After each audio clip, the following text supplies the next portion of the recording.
কোটি কোটি টাকা, এটা মানে ওদের হাতের ময়লা আর কি।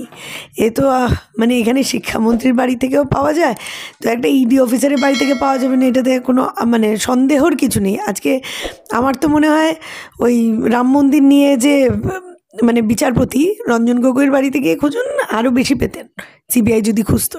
কারণ আসল আসল জায়গাগুলো খোঁজেনি, এখন ইডির বাড়িতে খুঁজেছে তো পেয়েছে। দেখুন, এটা নতুন কোনো গল্প নয়। মোদি আসার পর থেকে শুধু টাকার খেলাই হচ্ছে সব জায়গায়, সেটা আমরা সব কিছুতেই দেখছি। জনতার কোনো ভ্যালু নেই, কারণ জনতা জনপ্রতিনিধি মানে ওদেরকে আমরা ভোট দিয়ে সিলেক্ট করছে বা যাই করছে, হ্যাঁ কথাতেই বলে যে চুনাব হচ্ছে, চুনাব আর কিছু হচ্ছে না, সবটাই টাকার খেলা হচ্ছে। তো এটা ইডি কার বাড়ি থেকে পেলো, সিবিআই কার বাড়িতে পেলো, সে পলাতক, দুদিন বাদে দেখবেন এটা আবার ঠিক হয়ে গেছে। তার আগেও আমরা সেরকম দেখেছি, ওই নীরব মোদি টাইপের মতো আবার নীরব হয়ে যাবে। আপনি এটা নিয়ে নিশ্চিন্ত থাকুন, এই খেলাধুলা চলতেই থাকবে। আচ্ছা দিদি, এবার একটু অন্যদিকে যাবো যে 2024, এই 2024 গোটা বছর থেকে কংগ্রেস কি কি শিখলো? দেখুন, কংগ্রেস তো মানে এটা সত্যি কথা, আপনি একটা ভালো প্রশ্ন করলেন যে কংগ্রেস কী কী শিখলো। আমরা কখনো বলি না যে আমরা সব জানতাম, আমরা সবটা জানি বা সবটাই। কংগ্রেস তো একটা মঞ্চ, আমরা সবসময় শেখার চেষ্টাই করি। রাহুল গান্ধীজি যে ভারত জোড়ো যাত্রা করেছেন, এ প্রান্ত থেকে ও প্রান্ত, কন্যাকুমারী থেকে কাশ্মীর, এটা কিন্তু শেখার জন্যই। যে আমরা একটা খবর যেটা আপনারা দেখান সেই খবরটা শুনি, আমরা যেটা আমাদেরকে দেখানো হয় print media, electronic media, social media, সব আমরা দেখি। আমরা ডিজিটাল ইন্ডিয়ারও বিজ্ঞাপন দেখি, আমরা প্রকৃত শৌচাগারেরও বিজ্ঞাপন দেখি, হ্যাঁ। কিন্তু এইটা যদি জানতে হয় তখন ওই রাস্তায় হাঁটতে হয়, যেই যাত্রা রাহুল গান্ধী করেছিলেন। এবং ওই যাত্রার ফলেই কিন্তু আজকে আমরা এই জায়গাতে এসে পৌঁছেছি। তো আজকে দেখুন, জানার তো শেষ নেই, আমরা জানছি। এখন আমরা সমীকরণগুলোও বুঝতে পারছি যে ঠিক আছে, মানুষের কাছে হয়তো আমরা সেইভাবে এখনও মানুষ কিছুটা, যেমন আমি যদি পশ্চিমবঙ্গ নিয়ে আপনাকে বলি, মানুষ ভাবছে যে আমার বিচার থেকে আমার 500 টাকা অনেক বেশি জরুরি, আমি একটা চাকরির থেকে 500 টাকাটা অনেক বেশি মাইনে রাখে। তো এইটা জনগণ যেদিন বুঝে যাবে সেই দিন, কারণ শুধু আমরা জানলে হবে না, কিন্তু দেশবাসীকেও জানতে হবে। কংগ্রেস তো জানছে, আর যেটুকু জানছে সেটা নিয়ে আমরা করার চেষ্টা করছি। তো এখন আমরা আরও দেখি আমরা কী কী শিক্ষণীয় বিষয় আছে, আমরা আরও কী কী জানতে পারছি। তার সাথে সাথে বলবো, জনগণের উদ্দেশ্যে বলছি, একের পর এক ঘটনা আপনারা দেখছেন, অ্যাটলিস্ট আপনারাও কিছু শিখুন, কিছু বুঝুন, যাতে আপনারা নিজেদের বাকি জীবনটা ভালোভাবে কাটাতে পারেন। 99টা আসন জেতার পরে কি কংগ্রেস একটু অতি আত্মবিশ্বাসী হয়ে পড়েছে? 99 না 102টা বোধ হয়, হ্যাঁ। তো আমরা আত্মবিশ্বাসী হয়ে পড়িনি, আমরা আত্মবিশ্বাসী যে কংগ্রেস যদি দুর্বল হয় দেশ দুর্বল হয়। আমরা আত্মবিশ্বাসী, নিশ্চয়ই আপনি দেখেছেন জাস্ট দুদিন আগে আমাদের ডক্টর মনমোহন সিংজি, যিনি এই প্রয়াত হয়েছেন এবং পুরো দেশবাসীর চোখে জল ছিল। আজকে আত্মবিশ্বাসটা আমাদের ওই জায়গা থেকে জন্মায় যে আজকে ওনার জন্য, আজকে যেই মানুষটা আমাদের খাদ্য সুরক্ষা থেকে শুরু করে, শিক্ষা সুরক্ষা থেকে শুরু করে, যে 100 দিনের কাজ থেকে শুরু করে, যেগুলো নিয়ে আজকে অন্যরা লম্বাচড়া ভাষণ দিচ্ছেন, তো এই ব্যাপারগুলো কংগ্রেস করেছে। সেটা পঞ্চবার্ষিকী পরিকল্পনা বলুন, আর আইআইটি থেকে, ইসরো থেকে শুরু করে, এইমস থেকে শুরু করে, যাই আপনি বলুন না কেন, এটা কংগ্রেস ছাড়া পসিবল হতো না। কারণ আজকে কোথা না কোথা থেকে একজন ফকির এসে বসলো আর হরেক মালের ঝুড়ি নিয়ে বেরিয়ে গেল যে আমার তো আছে, বাবা এত এত খেলনা বাটি কিনে দিয়েছিল, আমি এগুলোকে বিক্রি করে খেয়ে পরে বাকি জীবনটা কাটাবো। আজকে আপনি নিশ্চয়ই দেখেছেন যে যশোদা বেন, যার পাশে আজকে ফকিরকে থাকার কথা, আজকে তার পাশে কে গিয়ে দাঁড়িয়েছে? রাহুল গান্ধীজি। তো বাড়িটাই যার ঠিক নেই, যার বাড়ি ঠিক নেই, সে আবার পুরো দেশকে কি ঠিক রাখবে? এখন আমরা আত্মবিশ্বাসী না, আমরা জানি যে দেখুন, বিন্দু বিন্দু থেকে তো সিন্ধু হয়। কখনো আমরাও দিল্লি চালিয়েছিলাম, শিলা দীক্ষিতের আমল দেখুন। আজকে কখনো বেঙ্গলে আমরা ছিলাম, বিধানচন্দ্র রায়ের আমল দেখুন।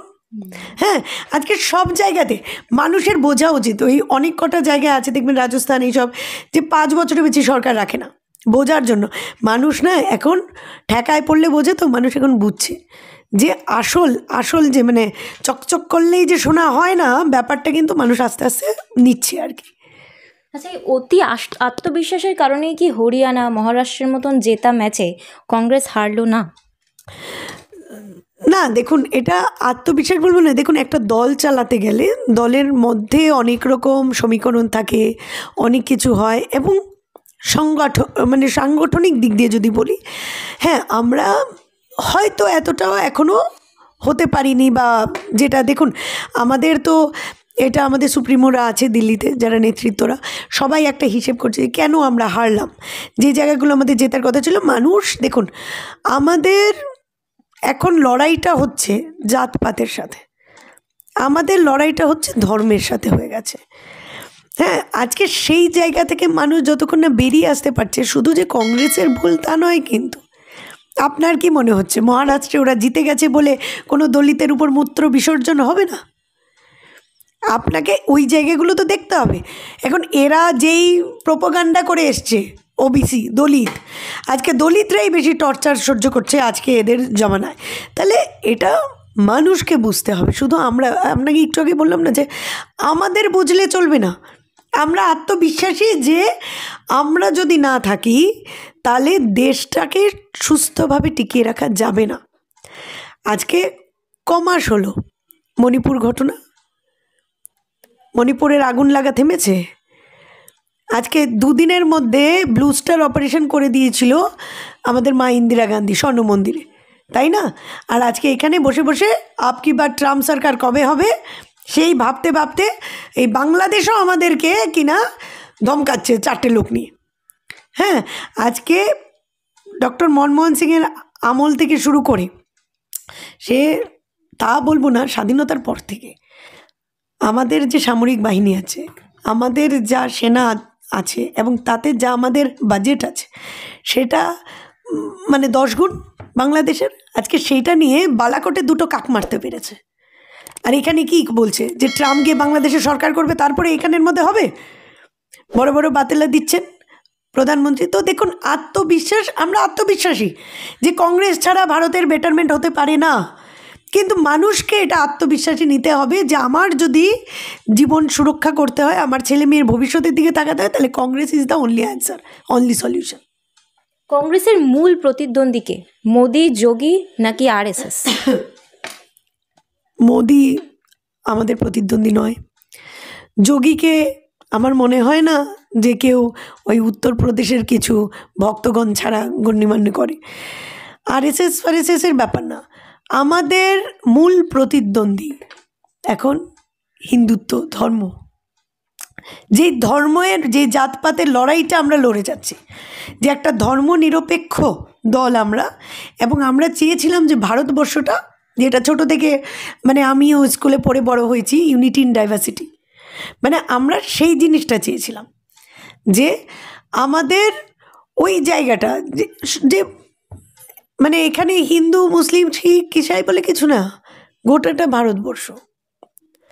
হ্যাঁ, যে রিপাবলিক অফ ইন্ডিয়াতে 562টা স্বাধীন রাষ্ট্রকে অন্তর্ভুক্ত করেছিল নেহরুজি, তখন তো দেখেনি যে হায়দ্রাবাদের নিজাম কে ছিল, জুনাগড়ের নবাব কে ছিল। ইন্ডিয়া, ভারতবর্ষের যে মানচিত্রটা আমরা যেভাবে দেওয়া হয়েছে, তো আমরা ওই মানচিত্রের কথা বলছি, ওটাকে সংঘবদ্ধ রাখার জন্য। দেখুন, আমাদের শত্রু এখন বললাম তো ধর্মান্ধতা, এবং এটাকে মানুষ যেভাবে ম্যানিপুলেট করছে, আইটি সেলের মাধ্যমে বলুন, সোশ্যাল মিডিয়ার মাধ্যমে বলুন। এখন তো আমি তো মোবাইলটা খুললে খালি বাবাদেরই দেখি, কি সব এই বাবা, ওই বাবা, সেই বাবা। আদানির বিয়েতে দেখুন বাবাদের ছড়াছড়ি। রাহুল গান্ধীর একটা ডিগনিটি আছে যে আদানির বিয়েতে, ছেলের বিয়েতে যায়নি। হ্যাঁ, দেখুন, পয়সা থাকলেই যে সব হয় তা নয়। হ্যাঁ, আর আজকে আপনি দেখবেন মোবাইলটা খুললে আজকে আমাদের ফ্রাস্ট্রেশন লাগে। উঠলাম তো মেষ রাশির এমন যাবে, কর্কট রাশির এমন যাবে, এইটা অমুক করুন, ওই মুখ তমুক করুন, 2 টাকা দক্ষিণা দিন, মঙ্গল শনি আপনার এক জায়গায় করে দিচ্ছে। আর এদিকে নাসা কোটি কোটি টাকা খরচা করেও মঙ্গলকে ধরতে পারছে না। হ্যাঁ, এই হলো আমাদের ভবিষ্যৎ। তো ভূতেরও ভবিষ্যৎ আছে, কিন্তু এই দেশের ভবিষ্যৎ যে কী হবে এই মোদি মমতার হাতে পড়ে, আমার খুব কারণ মমতা এই কারণে বললাম, উনিও এখন স্বপ্ন দেখছেন সাদা ফাটা সততার প্রতীক ছেঁড়া শাড়ি টাড়ি পরে প্রধানমন্ত্রী হবেন। দুঃস্বপ্ন দেখা ভালো। এখন একজন চাওয়ালাও যদি প্রধানমন্ত্রী হয়ে যেতে পারে না আমাদের সংবিধানের জন্য, এখন বড় বড় কথা বলছেন ঠিকই, যদি স্বাধীনতার পরে কংগ্রেস যদি চাইতো রাজতন্ত্র করতে পারতো, আজকে যেটা চিৎকার করছেন ওয়ান নেশন ওয়ান ভোট, আমরা তো পারতাম গণতন্ত্র না করতে, আমরা তো পারতাম যে গান্ধী পরিবারই চালাবে। কই, সেটা তো হয়নি। কই, মা ইন্দিরা গান্ধী তো বাংলাদেশের মতো একটা দেশকে স্বাধীন করেছে, ইন্ডিয়াতে অন্তর্ভুক্ত করেনি। তাহলে দেখুন, ভাষণবাজি ভালো লাগে, জনতার উদ্দেশ্যে লিপস্টিক পরে টিভির সামনে এসে অনেক কথা বলা যায়, কিন্তু ওই রোদে পুড়ে মানুষ যখন আপনাকে বুকে জড়িয়ে ধরে দুটো কথা বলে যে আমার এখানে ডিজিটাল ইন্ডিয়া কোথায়, আমার কাছে একটা মোবাইল যে চালাবো তার রিচার্জ করার যে পয়সা, ভাত আনায় ভাত খাওয়ারই পয়সা নেই, আমরা তো ওই ভারতবর্ষ দেখেছি। আজকে শৌচাগারের কথা বলে মাইলের পর মাইল হেঁটেছি ভারতযাত্রী হিসেবে।